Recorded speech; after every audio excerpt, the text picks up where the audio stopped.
আসসালামু আলাইকুম ওরহমতুল্লাহি ওবরাকাতুহ।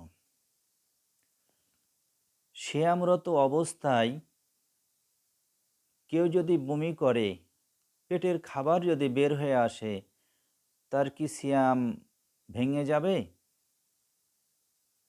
জি না, তার সিয়াম ভেঙে যাবে না।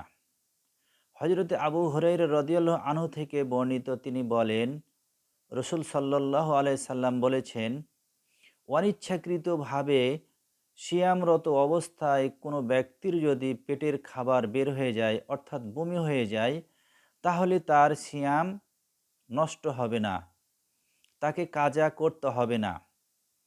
আর ইচ্ছা করে যদি কোনো ব্যক্তি গলার ভিতরে আঙ্গুল প্রবেশ করিয়ে অথবা অন্য কোনো জিনিসের মাধ্যমে পেটের খাবার বের করে, অর্থাৎ ওই ব্যক্তি বমি করে ইচ্ছা করে, তাহলে তার সিয়াম ভেঙে যাবে।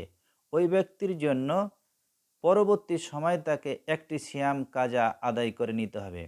হাদিসখানা মিসকাত শরীফে এসেছে, 2007 নম্বর হাদিস।